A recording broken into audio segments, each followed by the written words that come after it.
Hey everybody, and welcome to my In5 series on the MPC Live, where I cover a topic in about 5 minutes. This is session 1.9, and today we are just going to export the track. I've got an SD card here. I just find, if you use SD or USB, is pretty easy for either of these. I usually just use the SD card so I can pop it over to my computer real quick, but let's export this track. So first thing to know, hit the home button.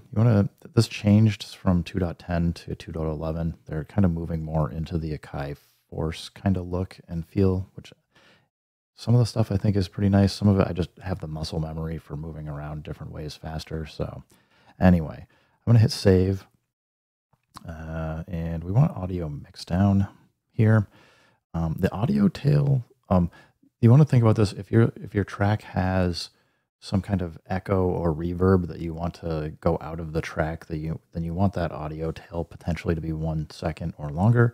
If you're trying to actually export something as a loop, you might want this to be 0 so that you have a perfectly timed loop. I usually just leave it at 1 because I'm usually exporting tracks this way, not loops. And we just want the stereo output 1 and 2 checked. I want bars 1 through 32. That's all that I've put together. So I'm just going to hit export.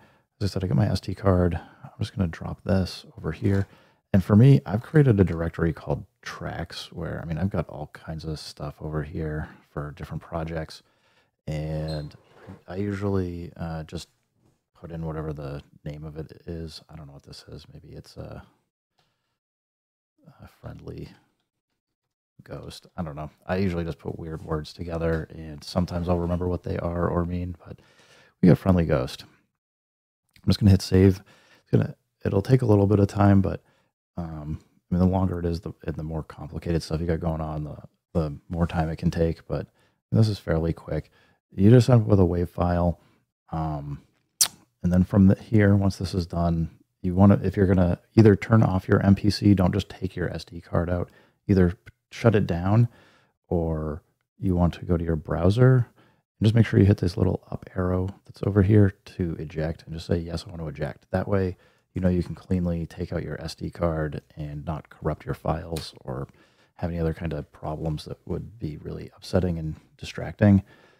And besides that, I think I'm just going to be quiet. And for anybody that's interested, if you just want to play a track out the way, I don't know, all kinds of YouTubers do this, but in this case, I'm just turning the looper off, and I'm going to turn my mic off and just hit play. So see you guys on the flip side. Peace.